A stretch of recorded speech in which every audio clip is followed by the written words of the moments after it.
Okay, it's 4:30. I'm calling this meeting to order. Acknowledge that the District of Tofino operates within the territory of the Tla-o-qui-aht First Nation, Tla-o-qui-aht. Notice to attendees that the meeting is being video recorded and will be published on the District of Tofino's YouTube channel. And if there's no objection through unanimous consent, I'll move that pursuant to Section 15 of the District of Tofino Meeting Procedure Bylaw number 1229/2016 as amended, the October 11, 2022 regular meeting be held electronically via Zoom and live broadcasted on the District of Tofino's YouTube channel. And that the facility provided for the public to watch and hear the meeting be located at Municipal Hall, 121 3rd Street in Tofino, BC. Seeing no objection, the motion is carried. And through unanimous consent, if there's no objection, I'll move that the October 11, 2022 Council agenda be adopted. Seeing no objection, that motion is carried. And the consent agenda, through unanimous consent, if there's no objection, I move that items 4.1 and 4.2 of the consent agenda on the regular meeting held October 11, 2022 be approved and received. Seeing no objection, that motion is carried. Which brings us to public comment on agenda items. Ms. Best. Thank you, Mayor Law. There currently are no requests for public comments, so I will just call once and remind the public who are attending the meeting right now to use the Q&A function at the bottom of the Zoom window. If you click the Q&A, you are able to submit a request to public comment to the agenda. I'm going to call a second time. And seeing none, I'm going to call a third. And seeing none. All right, Mayor's report. Today is the last council meeting of the current council's term. There will be an inaugural meeting held November 1st, 2022 in Tla-o-qui-aht Sound Theatre at 4:30. And all are welcome to witness the new council being sworn in. And I just have a quick comment about this council in all its various forms. That this upcoming election will be the 4th election for the District of Tofino in 4 years. And this council has seen the beginning and perhaps the end of a pandemic. It's seen a new mayor, several new councillors, wastewater treatment plant started among many other things. And I just want to say that for those who are returning, whoever that may be, it'll be a pleasure. And for those who aren't returning, it has been a pleasure. And this council in all its various forms has been remarkably successful. I'm just proud of each and every one of you, and also all who participated in this council. That's my mayor's report. We have a correspondence from J. St. Pierre regarding future recreation center. As quite an informative and lengthy correspondence. Council like to Through the chair, staff would like to offer a comment in response to this item. Good afternoon, Mayor and Council. Through the chair, our new indoor recreation facility is going to accommodate 4 pickleball courts inside, and they'll be separated by a divider. So you can have 2 courts of pickleball going and a court of tennis inside, or 2 courts of football and basketball, or what have you. So I just wanted to provide that for the council's information and for the public to understand as well. Super. Thank you very much. Comments from Councillor Thick. Yeah, thank you for the update on that. We don't know when that might happen. So in the meantime, I just want to thank the letter writer for putting her thoughts on paper. And I think it's especially timely.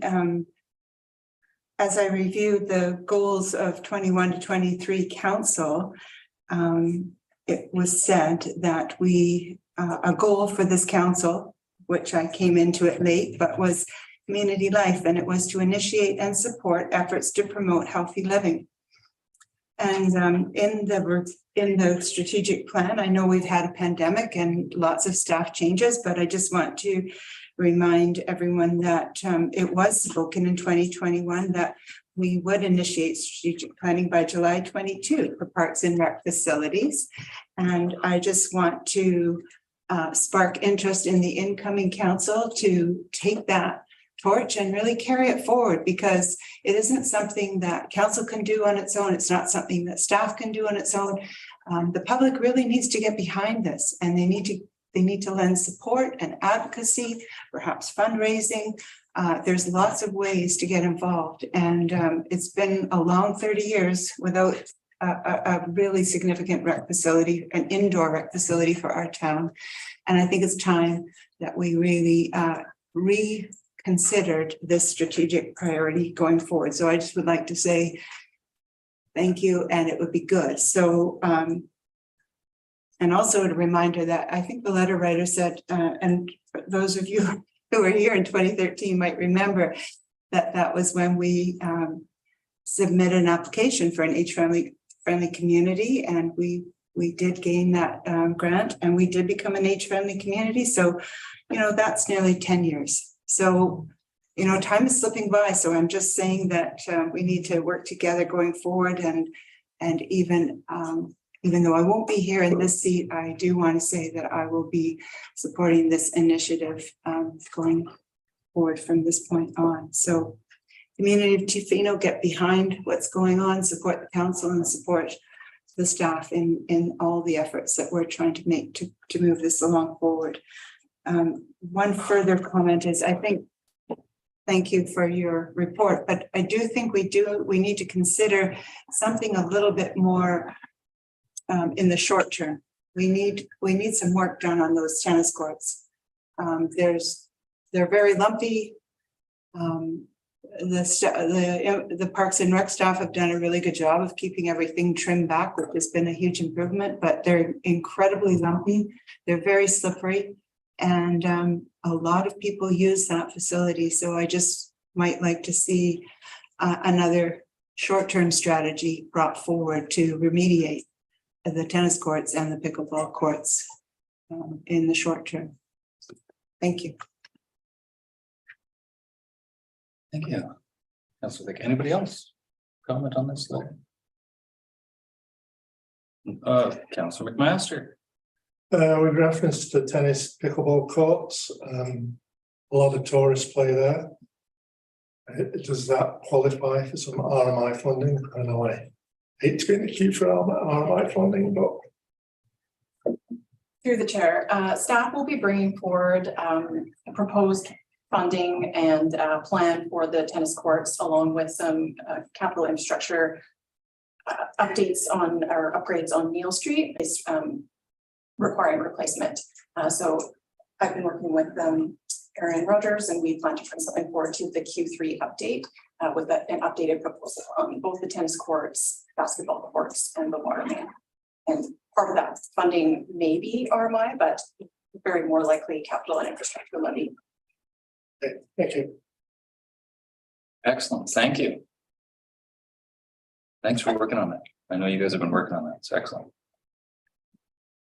All right, moving on. Presentations and report. We have a general bylaw enforcement policy amendment. Baker.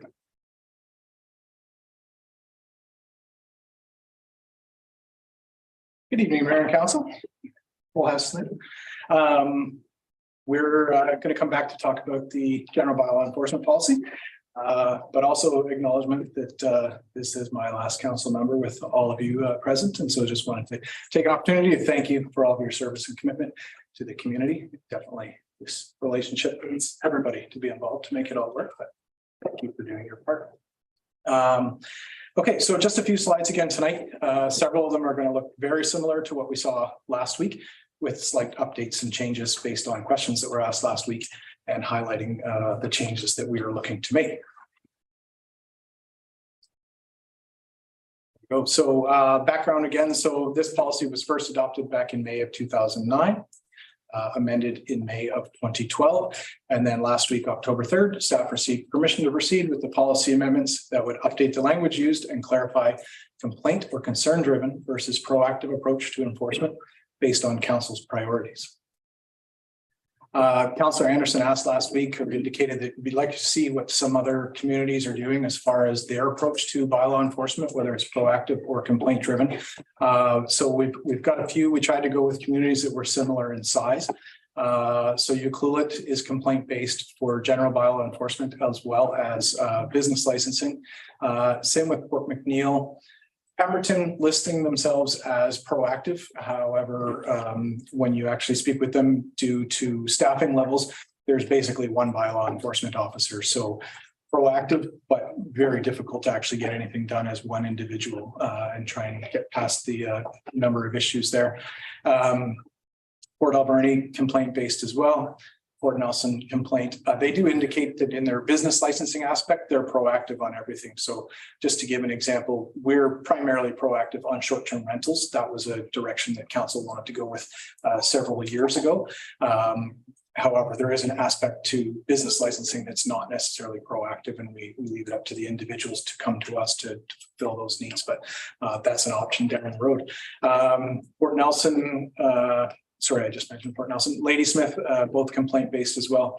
A couple of them there that are complaint-based, with the exceptions, and this is pretty common, they tend to go proactive on matters of public safety. So when you look at parking, would quite often be related or referred to as a public safety incident. Some communities specifically say animal control is proactive because of the public safety aspect.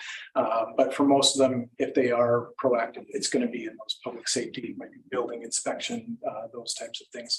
And then trying to read with the my words popping up there that are close.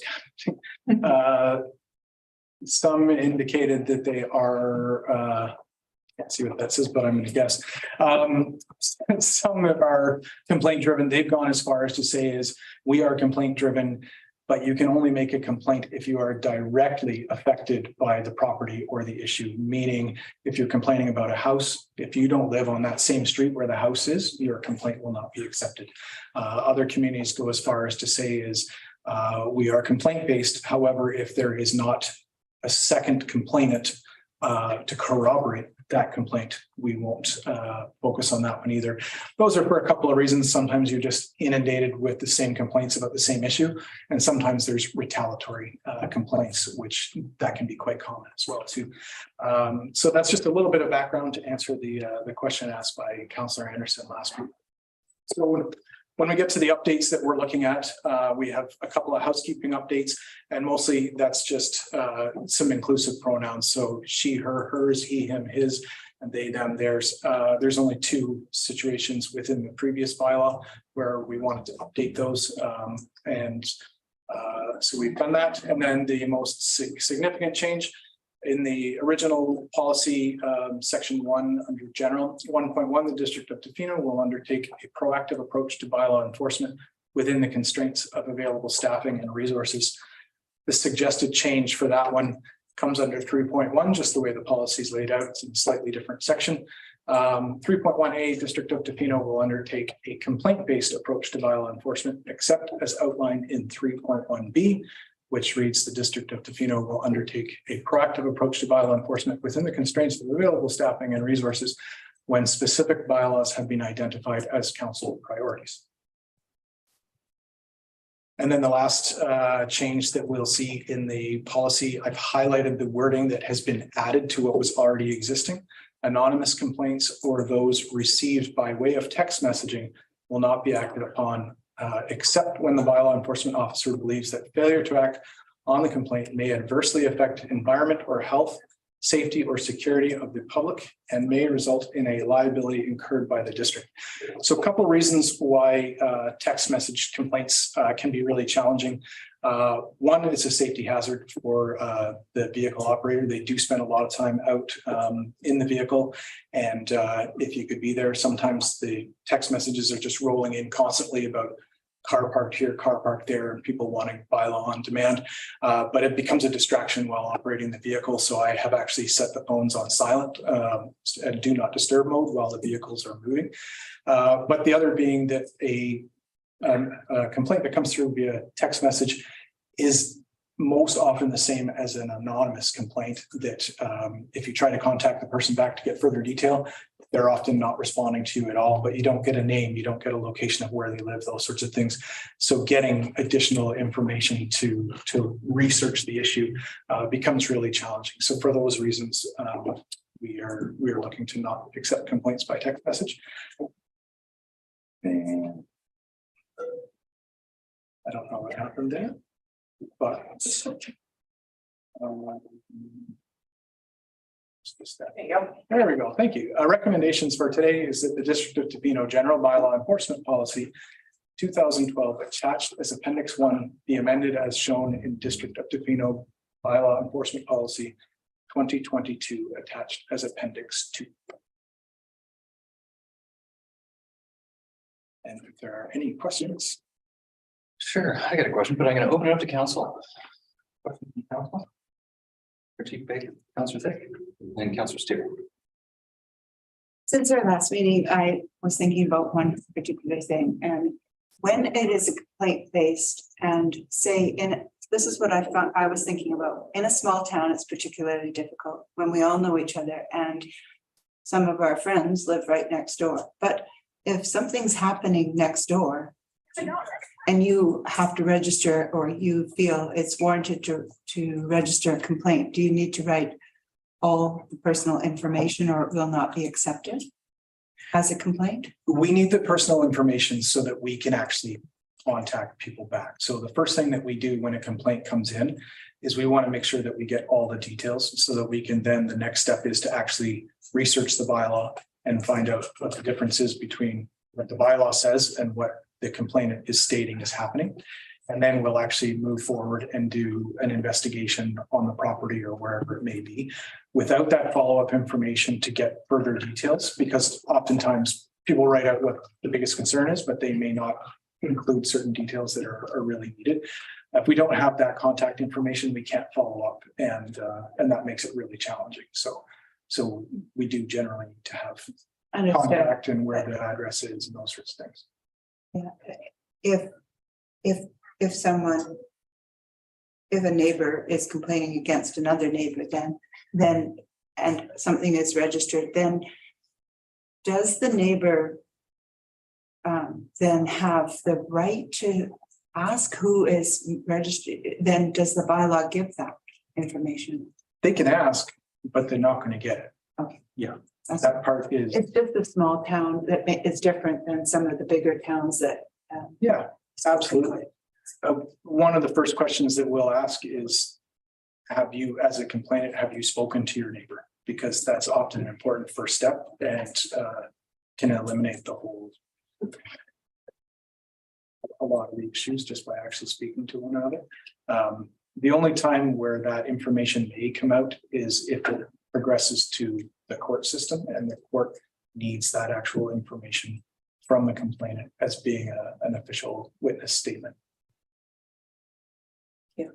So Ms. Best's hand up. Did you have a comment on it, Ms. Best? Yeah, through the chair, just to reiterate the response of Chief Baker, the Freedom of Information and Protection of Privacy Act restricts public disclosure of complainants from bylaw for the protection of privacy for the complainant. This is across the entire province. Formal information request will have to be submitted, in which most cases is denied the content and the identity of the complainant as well.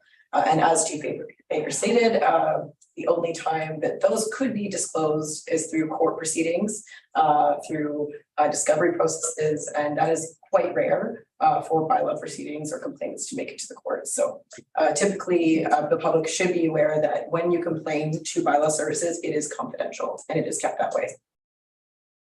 So you're saying that, that's good. Thank you. Councillor Steer. Thank you. Through the chair.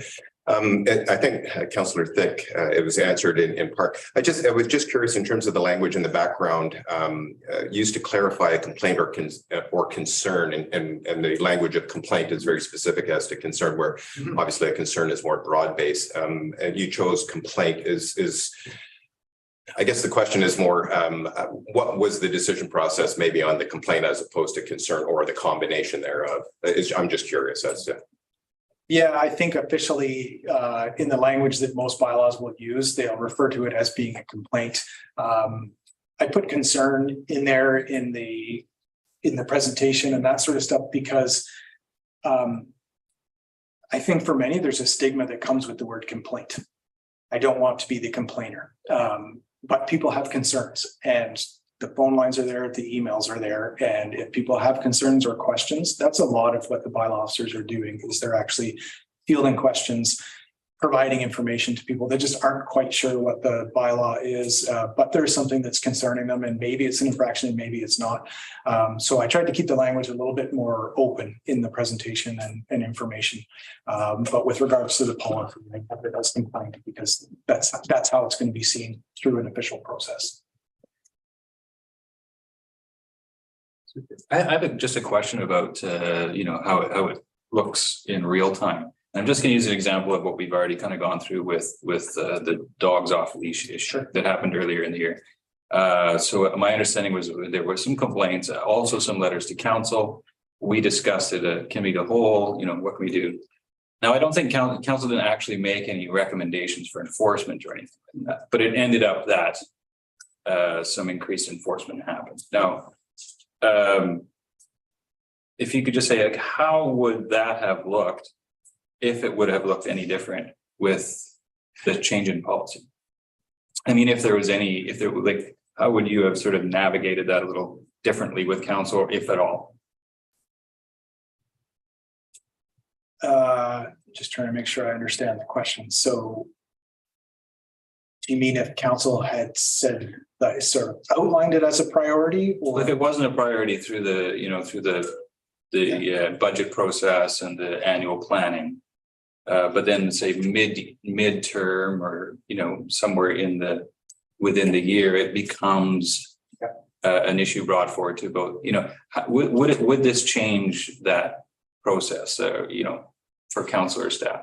Well, I think in the way that it came about this past year, it was made fairly clear through council meetings that council wanted more to be done as quickly as possible to try and minimize the safety issues of dogs off leash and the letters that were coming in from ongoing incidents. So that response by increasing the enforcement, I think a term that was used at the time was a request for a blitz on off leash dogs, which did require extra time on the beach during the daytime, which typically that's not where the bylaw staff are allocated to. So in this time, it was an attempt to try and carry on with the routine details as well as add something else to the plate and try and do the best we can. Whereas going through the process that we're hoping to establish by involving the budgeting process and that, this way we can plan for it and try and allocate resources based on priorities and ensure that we can do both or reassess based on what that looks like financially and human resource wise. But that would be the only difference, that we'd be able to actually plan for it as opposed to sort of shift course based on some requests partway through the season. Yeah, sorry, I was just thinking, sorry, let me clarify if I may. If we change it to this, would it preclude or exclude the ability of council to sort of midterm deal with the situation? Or, that's what I'm looking at. Like, I think it's all circumstantial on what the situation is. I mean, we can always do our best, but with a limited number of hours and resources in the day. If we shift focus midway through, then that's going to take focus off something else. And so, well, yeah, I understand. Yeah, so it's always possible, but depending on what it might be, it may be very possible and it may be more challenging, but it's hard to. I was just thinking the effect of the policy, so if there was one. Thank you. My questions answered, I'm happy. I can make a motion that the District of Tofino General Bylaw Enforcement Policy 2012 attaches Appendix 1 be amended as shown in the District of Tofino General Bylaw Enforcement Policy 2022 attached as Appendix 2. Second by Councillor Chalmers. Any further comments? All in favor? Motion is carried. Thank you. Thank you very much. 10.2, we have an RFP contract award, First Street Dock West replacement. We have a report from Infrastructure and Public Works.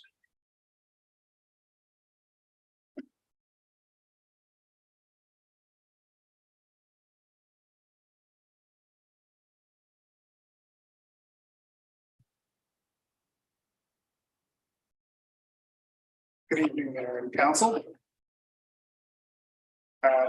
Today, I'm going to present a recommendation to award a construction contract to replace the float, the west float down at the First Street dock. And the recommendation is that the Tofino First Street dock west float replacement project be awarded to Blue Water Systems Limited based on their proposal price of $265,000, $870 plus PST, and that the mayor and corporate officer be authorized to execute the agreement.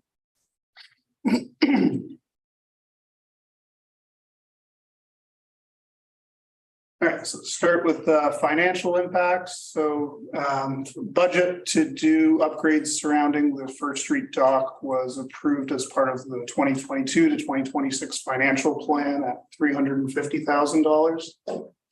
Staff went to the market and received pricing to complete the work to replace the west float in the amount of the $265,000.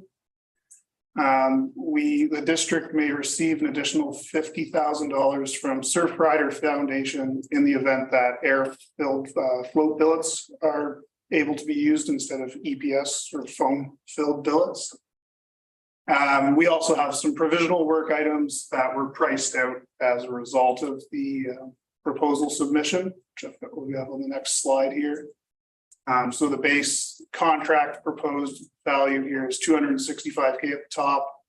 And there's 3 provisional items here, which would one be improving the transition between the existing gangway and the new proposed float for emergency services egress and general egress. The second one would be the installation of guardrails along the perimeter of the wharfhead, maintaining the existing look and design as the existing ones.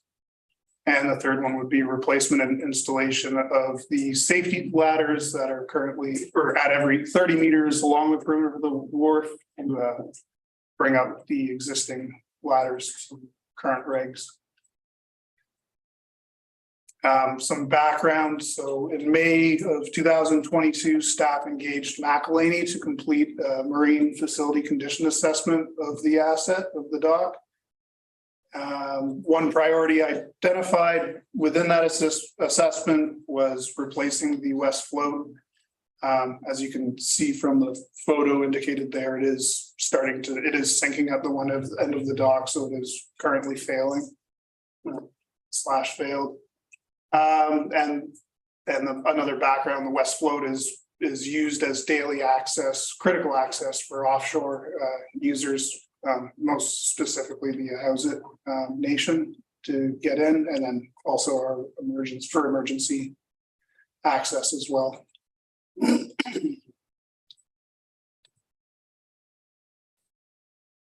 So the discussion, the staff, we received 2 submissions.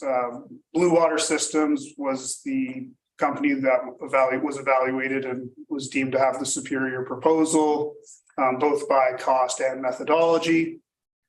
Constructions, if the proposed project would be expected to commence construction phase early 2023, taking up to 2 months to complete. In the interim of that, we would be getting engineered drawings completed and finalizing the procurement and the building of the new float. The First Street dock marine facility condition assessment outlines the few other priority items that may be addressed throughout this project, which were shown as the provisional items presented in the financial impacts section.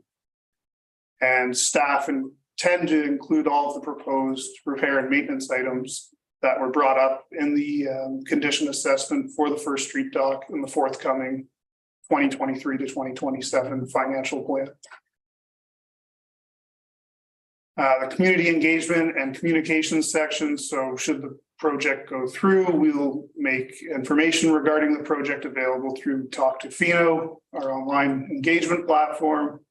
And we'll also the staff will also work closely with the contractor to develop a detailed traffic management plan to minimize any disruptions to marine traffic as the project goes through the construction phase. Circling back to the recommendation, just leave it shown on the screen there and then open the floor up to any questions or comments. Excellent, thank you very much, Mr. Kirkland. Mr. Steer, then Councilor Anderson. Thank you through the chair. I'm super pleased to see this finally coming forward. This is something that has been on the radar since the beginning of my term. As a frequent user of that particular facility for work and otherwise. I had just in terms of the provisional item aspect of it, I know there's possibly a change order process that could be included in the provisional part. I'd be highly supportive of moving ahead with the project with those provisional aspects, and I don't know the technical way that we need to have that included. You did mention near the end about the 2023 to 2027 budget process, but with I did a quick calculation of you're very close with the 350,000 with the provisional items on board, and one of those with those boarding ladders, the safety ladders, is just bringing it up. That is just bringing it up to code. Yeah. So those provisionals, I think, should be included in this if possible, to bring that forward. And I did, as you pointed out, it is, a critical access point for a lot of our offshore communities, as well as the primary marine emergency location for any of those incidents that happen within those communities, as well as in the general area. And it is also something that it is a major tourism destination location. So from a safety aspect, that's critically important. But also, this is I'm going to look to Ms. Vermont again. So at any given time, most of the year, it is a tremendous resource as a tourism piece of infrastructure. And so I'm wondering if within the financial process, if RMI is a possibility once again for something that is clearly identified as a major tourism draw in the community. So that would be the one, and then the last part of it is to the east. We have some infrastructure that goes down to a private business float. I don't think we need to address it here, but it'll be something maybe in the conversation moving forward, because there are some issues surrounding the use of that particular piece of infrastructure that we have. Some of that business is tied into our infrastructure, and I'd like to be clear on where we stand with that moving forward. So I don't know if that would be directed to April or to yourself. And then I'll start to the through the chair. I just quickly scrolled to break it down to 3 responses, and the RMI will rely on Ms. Vermont here for sure. So number 1 with the provisional items through the chair, that is the strategy and approach we will take. There is very close to what that 350K budget is. There is number 1, the opportunity of utilizing the potential $50,000 grant from Surfrider Foundation, which we'll explore.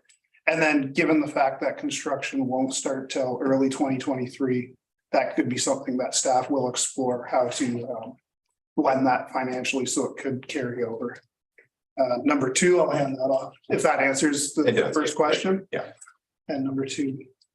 Through the chair. So the RMI program does not fund municipal operations and maintenance expenses. Examples of possible RMI projects related to the dock, and it would have to be in the resort development strategy to be supported, would be, for example, a viewing platform or viewing a shelter that maybe guests that were going on an offshore excursion might utilize. Interpretive signage, making visitors aware that they're in the gateway to Tla-o-qui-aht Sound and of the various communities out in the Sound. Those type of expenses would be eligible, but replacing and maintaining a dock is not likely to be eligible under the program. And then through the chair to close on number 3, which kind of ties back into number 1, there are specifically what you're referring to with the East Float. Those are all brought up in the condition assessment that was done. And we'll be assessing those items as we go through into the next 5-year financial plan. Great. And through the chair, just and I was curious, I wasn't able to find access to that. I mean, I'm very familiar with the conditions and the work that's been done on there, but I wasn't able to find the condition assessment that was brought forward. I don't know if that was made available to us, or I couldn't find it, but if it was possible, if it could be forwarded. So, yeah. Through the chair, we'll circle back and take a look, and certainly I think we can probably share that. Yeah. Thank you. Yeah, absolutely. Thank you, Councillor. Through the chair, Councillor Steer. Super. Any further questions? Council Dick? Councillor, Oh, Councillor behind Anderson. people. Yeah, my question, I'm glad to see that, if you're making sure that there's least disruption to traffic down there as possible. I'm just wondering if it does become non-accessible for a couple of days during construction. It's also, as Councillor Steer mentioned, an emergency route, as you probably know, for ambulance and so on. So I hope there's a backup, like a wharf that could be used or Yeah, any of that kind of emergency stuff. It's really important that that's communicated really, really well to all those concerned that might use it. absolutely. Through the chair to speak to that. A part of the reason why we selected to go with this proponent was the amount of effort they put into that plan and ensuring that there would be no disruption to actually driving onto the physical First Street dock. And then number two was in the decommissioning phase of the existing west float would be to utilize components of that to build off on the east float. So there always will be continued access for and egress for both the users and for emergency activities. And then my other question was, between the contracts that were offered, was there any difference in the quality of the work? Did one contract maybe have a better lifespan and something like that than the other? Through the chair, with the service life, the material is very similar, but the preferred proponent was both financially and from a work plan and methodology and scheduling logistics. That was the superior submission. Great. Councillor. Yeah, just in regards to the funding for this and noting that How's It First Nation uses the dock mainly, was there any application made to the federal government or any other users? Were there any contributions or how? I know that I think we own the dock, the District of Tofino, but was there any application made to any federal agencies for assistance with this? Through the chair, outside of that, I don't believe so. Yeah, but if I could revert to if there was anything to add to that, but I don't believe so. Yeah, to Chair, to Councillor Thick, this was a project that was sort of gifted to us. So there's $350,000 in the financial plan from last year. I understand that, I'll have to double check for council, but that 100% of that comes from the CNL levy. I don't believe that the previous staff applied for any grants for this. I'm not sure if there's any grants available, but if there wasn't, and we find anything in the meantime, we would definitely apply. Part of I think why this came forward so quickly was because of this condition assessment and the dire condition of the dock right now, and just the idea we need to get that fixed soon. Because we're holding a lot of liability within its current situation, but I can look into that further and provide. Just noting that there's multiple users for that, and sometimes the district takes the brunt of the funding for that. Back to what Councillor Steer said earlier too, and I know it's hard, but just asking the question. We're always looking for a couple $100,000.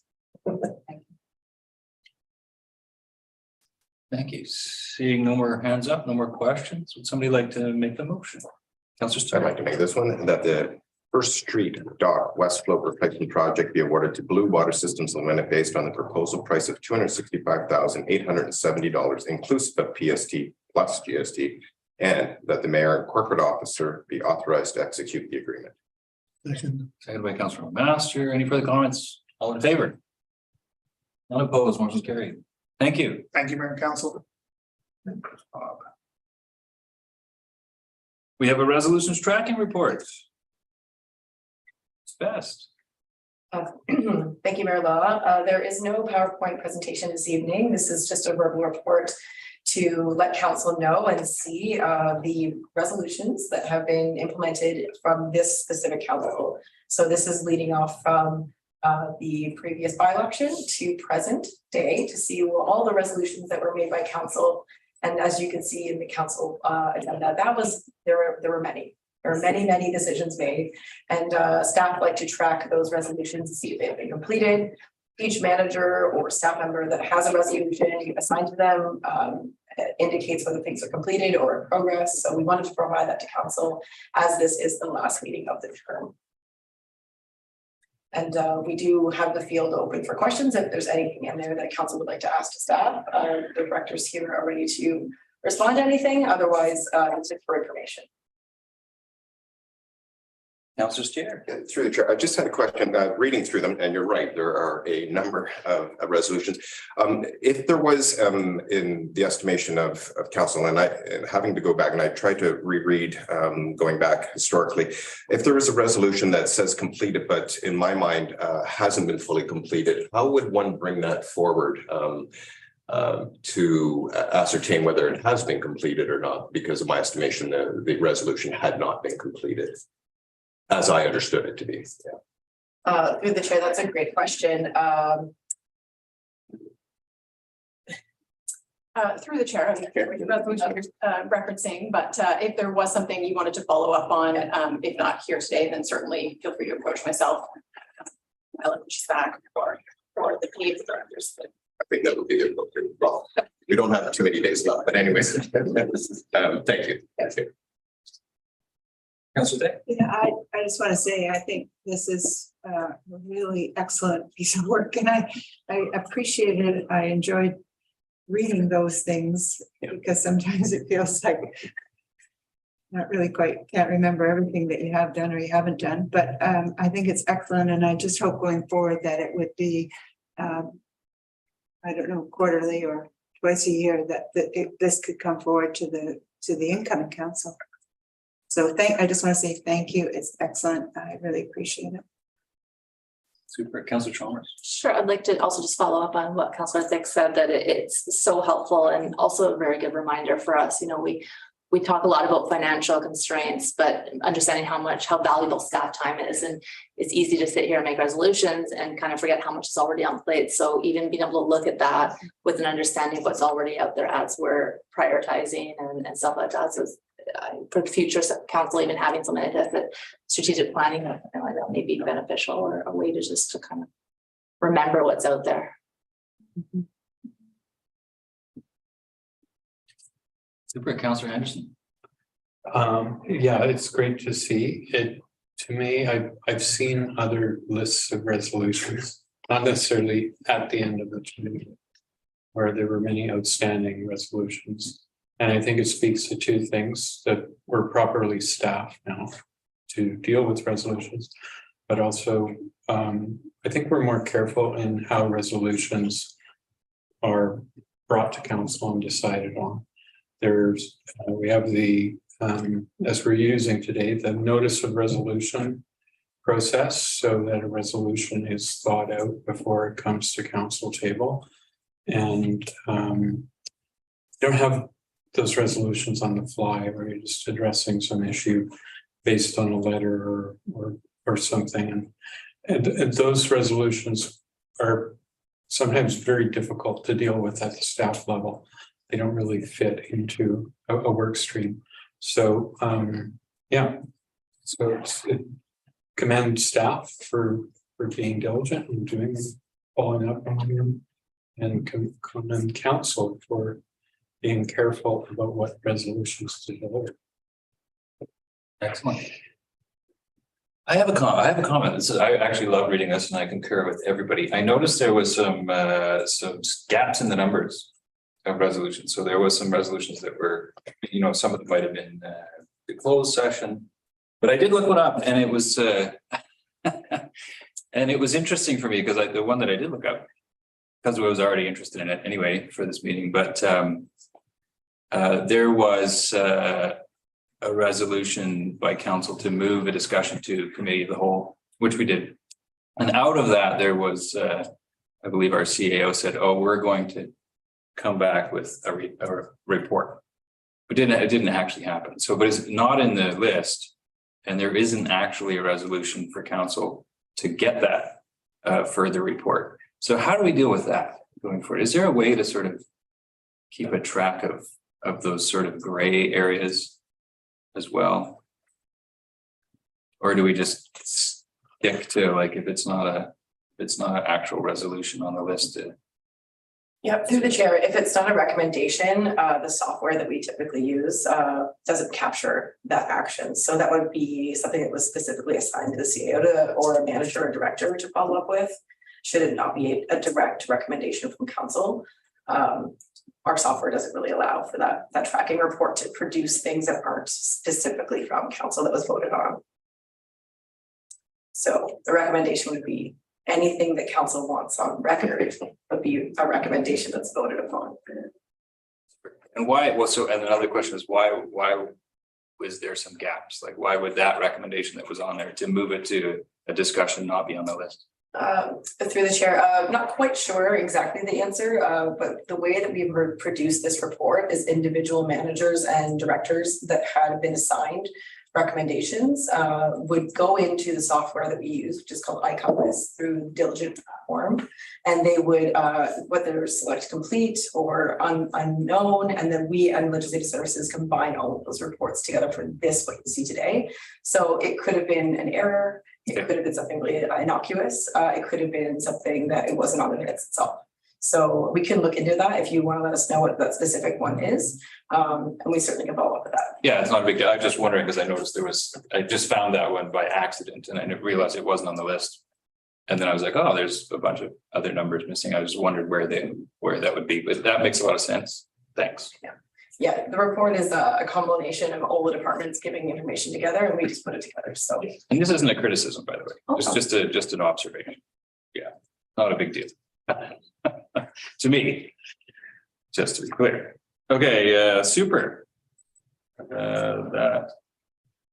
That's it for that one. We have 10.4 strategic, and thank you very much for that, by the way, Ms. Best. It's great. And I concur. I think it'd be great to have the new council has that a couple times a year anyway, so we can keep track of ourselves, make sure we're not overloading staff. 10.4 strategic plan update. End of term update. It's Best again. through the chair, thank you. Again, no PowerPoint presentation. I'm just going to screen share what's actually in the council package for everyone, and just to bring up on the screen the same information, but in the strategic plan format. So those of you that are aware or watching from the public, this is the strategic plan on the page, and staff have gone into each item and whether it was updated to be ongoing, complete, or dates of when things will be initiated by. So this is just kind of a progress report card on all the initiatives that were presented since 2021, I believe.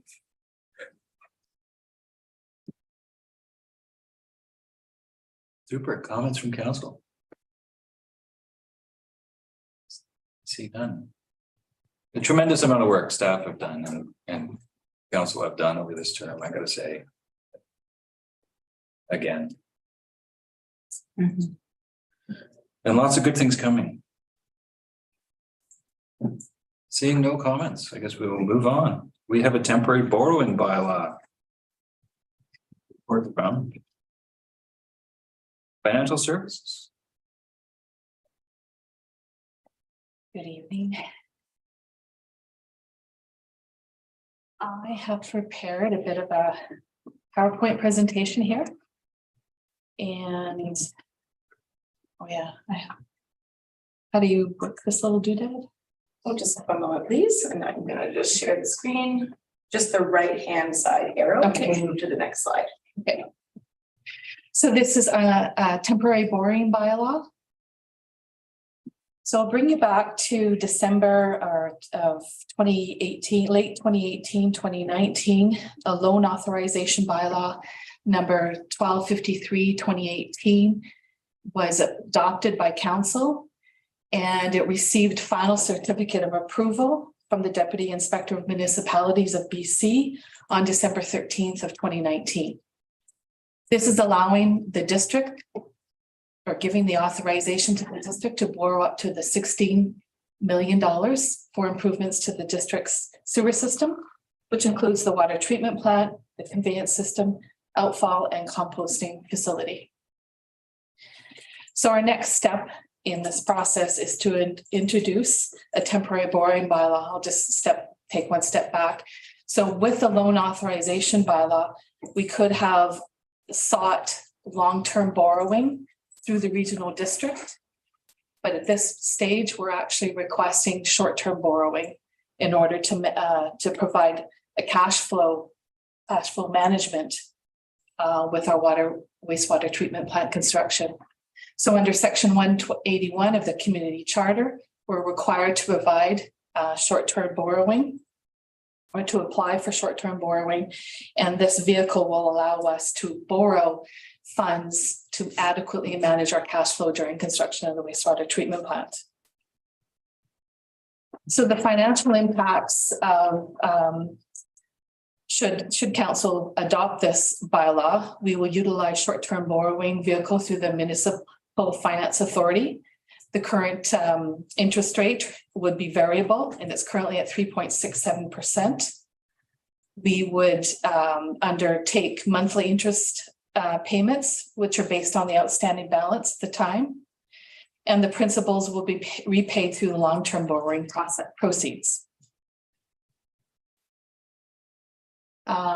We require this as a cash management strategy to balance the financial commitments for our operations and big capital projects such as the wastewater treatment plant. Borrowing will ensure adequate cash flow. Timeliness will be really critical in that we submit paid invoices on a timely basis to the Canada Infrastructure Program cost share agreement to recover the funds and to keep borrowing costs as low as possible, which is our goal. So my recommendation is that the District of Tofino temporary borrowing bylaw number 1324/2022 be introduced and read a first, second, and third time. Questions, comments? I'll open it up to council for questions or comments. Seeing none, who would like to read this recommendation? That's for Chalmers. Last time. I'm going to the District of Tofino temporary borrowing bylaw number 1324/2022 be introduced and read at first, second, and third time. Seconded by Councillor Thick. Any further comments? All in favor? None opposed. Thank you very much. Motion is carried. Council remuneration bylaw amendment. Does anybody else say remuneration? I always do, but it's remuneration. Amendment by report from corporate services, Ms. Best. I'd like to declare a conflict of interest. Okay. Being I'm standing for the next council, as are others, and I don't think I should be voting for something that may benefit me financially. You may declare. I also checked on that legally, so.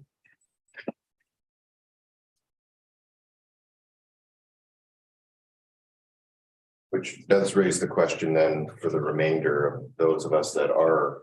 Oh, just wait till Councillor. Sorry, Master. Can I make a comment? Sure.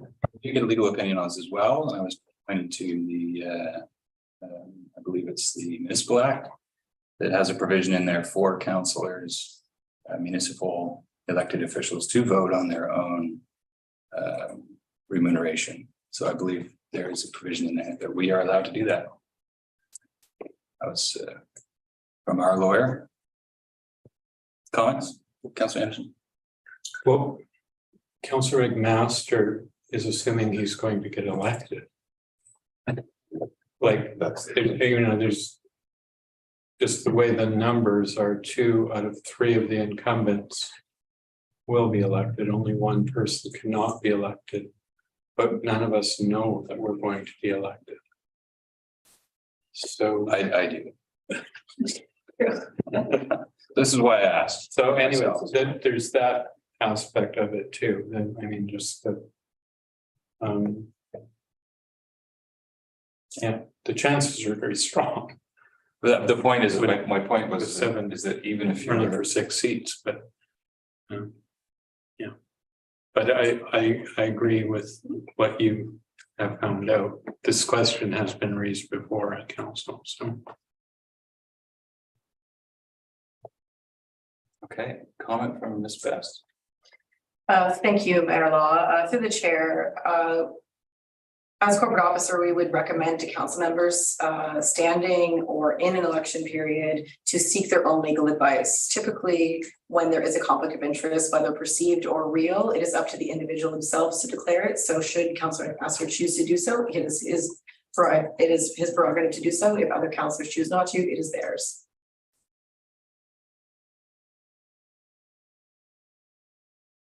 Yes, absolutely. That's what, absolutely.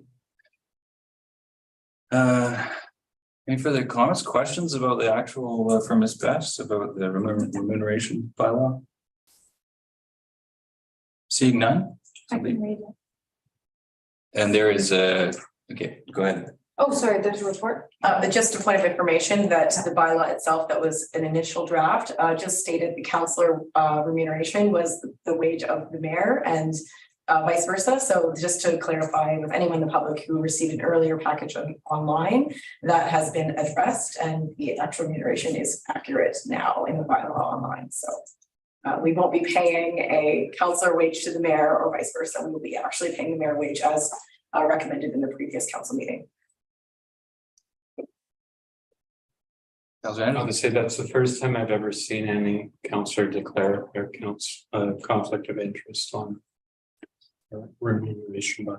So People, I mean, councillors are it's, facing. as a councillors, it's their own choice, but it's not a common practice. Further comments? Councillor Chalmers, would you like to read it? Sure. Hold on, I have to scroll to. Oh, it. I thought. I got some challenger. All right. Challenger. Yeah, Almost I'll done. read it. So I'll move that the District of Tofino Council Remuneration Amendment Bylaw 1254.02 2022 be introduced and read at first, second, and third time. I'll second that. Second by Chalmers, Chalmers. And any further comments? All in favor? None opposed, motion is carried. Thank you. We just wanted to mix up our names. One more time. It's the chair. It's sitting here. That's me. I had to do it one more time.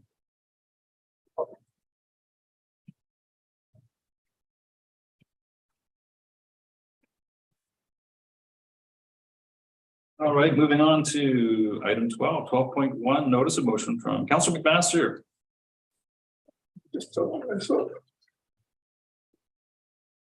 Okay, I brought this forward because short-term rentals is a divisive subject and a topic of conversation throughout the community.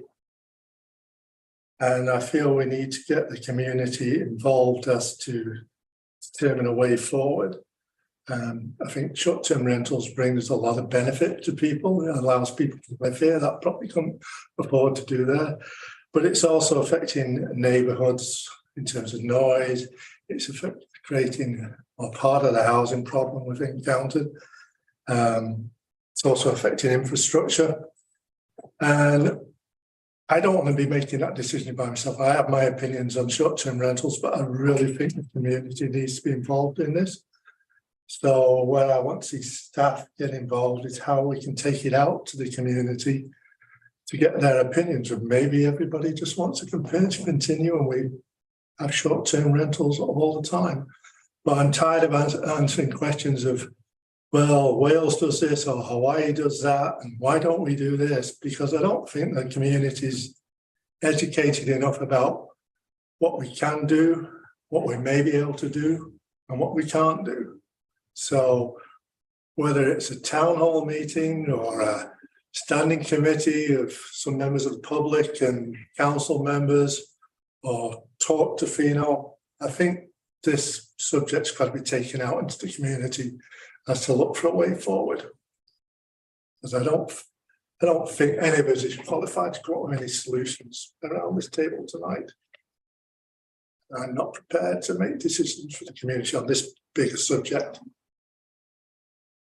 So I'll leave it at that for now. Thank you very much, Councillor Chalmers. Yeah, thank you. I understand what you're saying, Councilor Master, and I think including the community is a great idea. My question for you is, you just presented three-ish options. Are you asking staff to come up with what they feel will be the best way to include the community, or do you want to propose specifically whether it's Tofino or town hall? Or I'd like, well, initially, I think we we need to have a town hall presentation. It's to try and get everybody on the same playing field as to what are the present bylaws, what are the statistics like we got last week, and hopefully those get detailed a bit more. And then I would suggest we have a committee with 3 council members and 3 members of the public to review options that may be available to us, and then make a presentation back to council or the public. But I'd like to hear other people's opinions as well. Super. Further questions for Councillor McMaster or to the subject? I'll just weigh in and say that I think it is I think for all the reasons that you've given there. Noting also that short-term rentals do provide an income that many locals depend on to live in Tofino. So there's quite a few things to discuss, and I think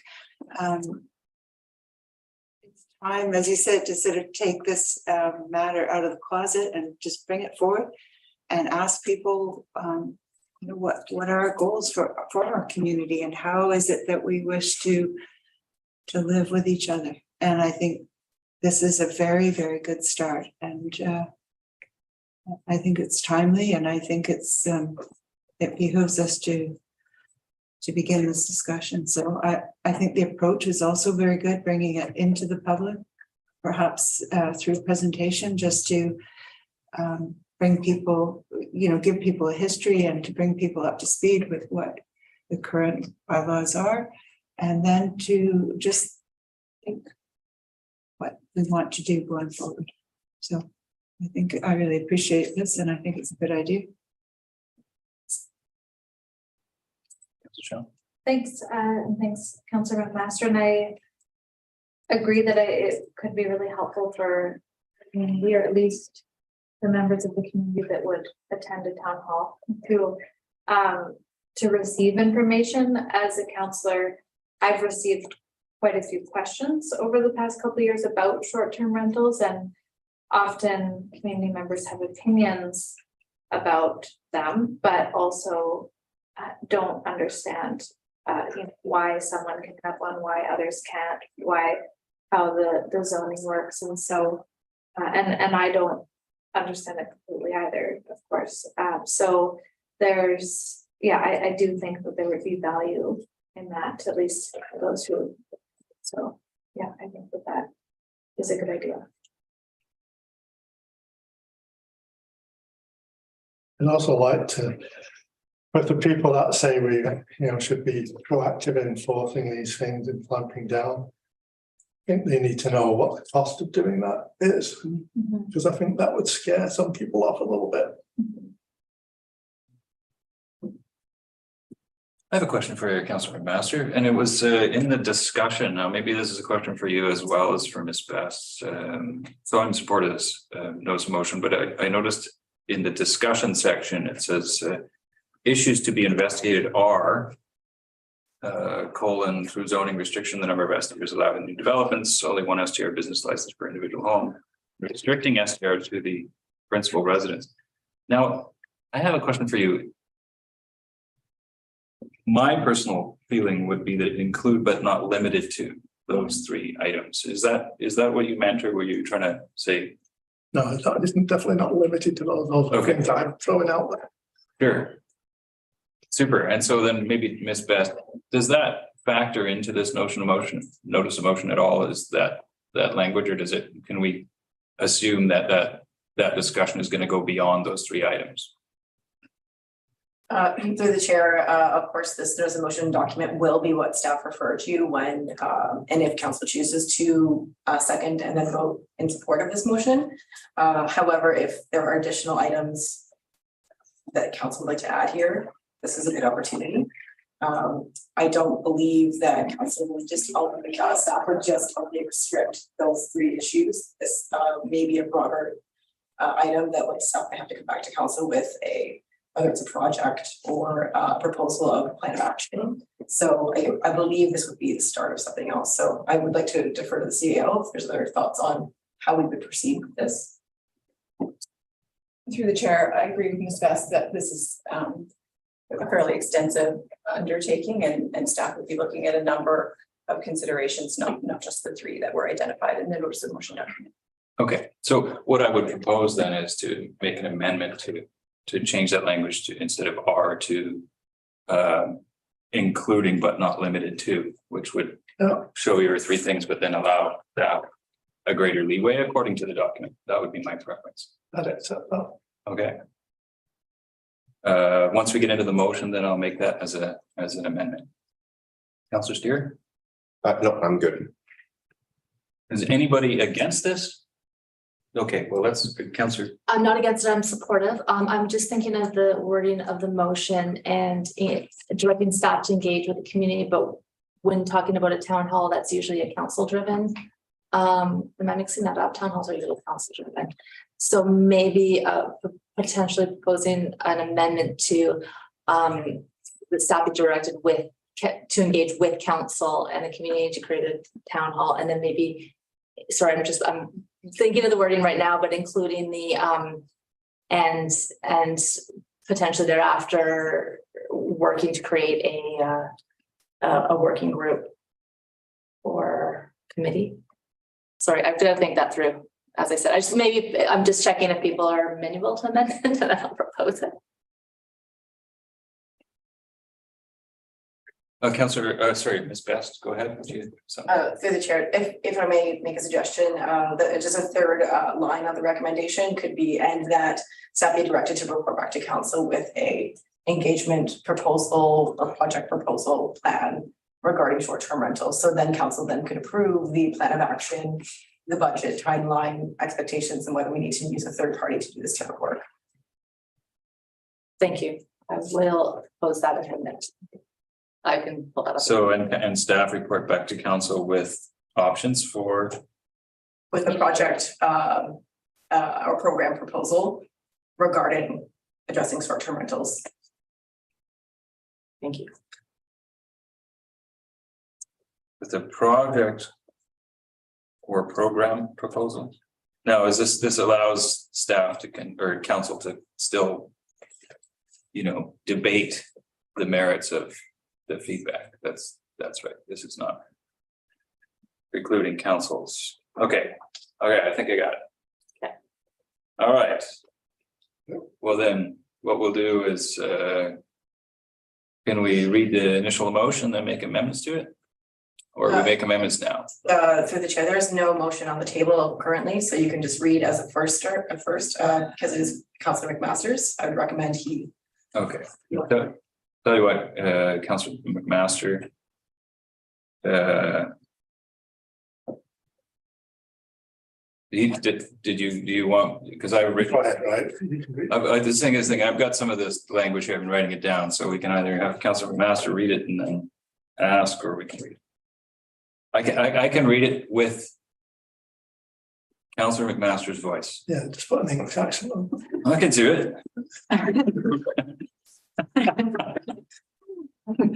Bloody hell. All right, no, I won't do it.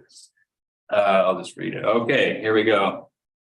I move that the District of Tofino Council review and discuss short-term rental business licensing bylaws, and that staff be directed to engage with the community and gather their input. And that staff report back to council with a project/program proposal. Is that what we agreed? Through the chair, I think that staff would like to bring a proposal back to council regarding how engagement with the community could take place and have some further discussion with council. I don't think we want to engage with the community. Oh, I see. Prior to. Okay, let's start again here then. And then what about the amendment to this actual? Can I make a friendly amendment to the language in discussion to replace issues to be investigated, include but not be limited to, instead of are, do a friendly amendment?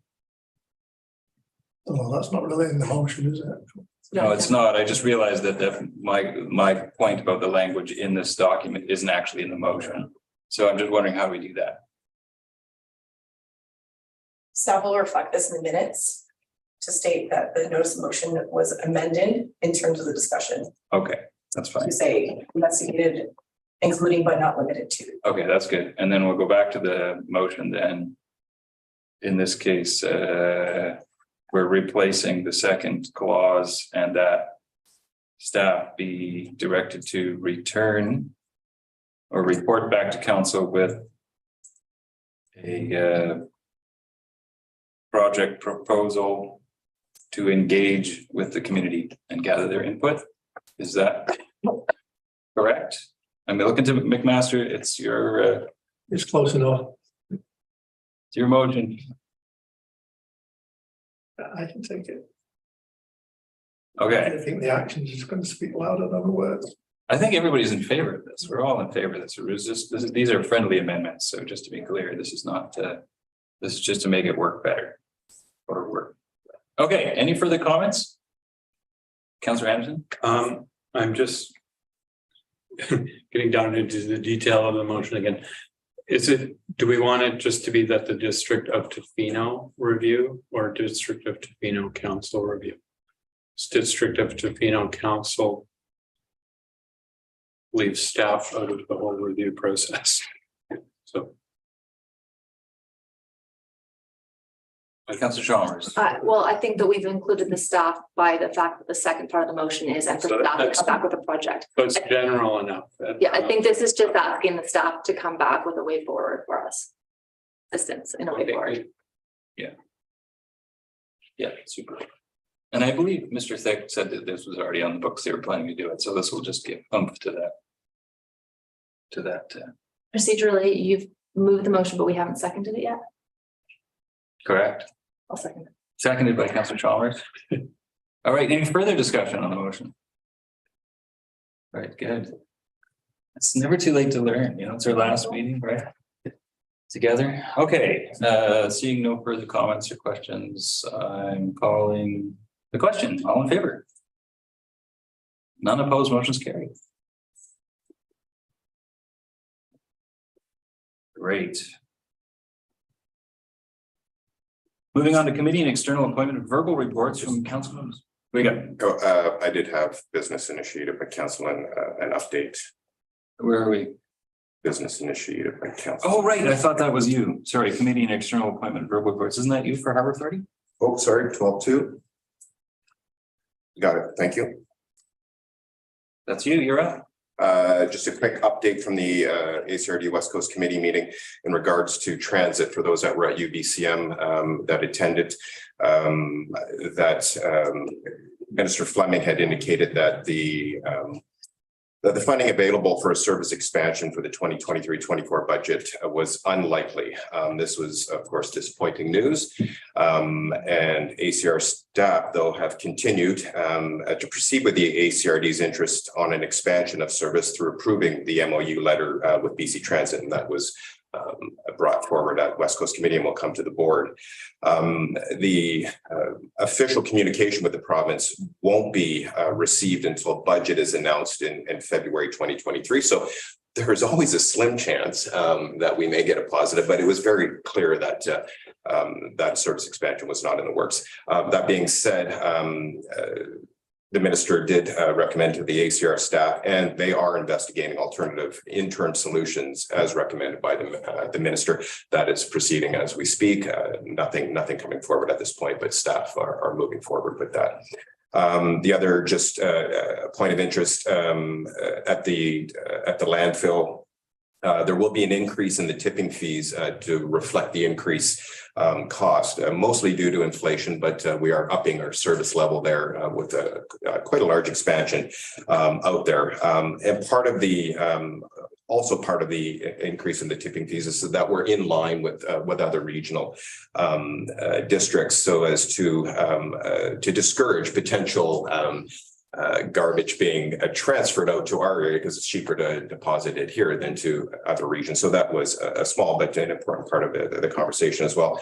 And that there will be an outreach to the community coming forward to introduce these new fees because there will be they will affect some of the users in the region. So, and that's it from the West Coast Committee, the ACRD.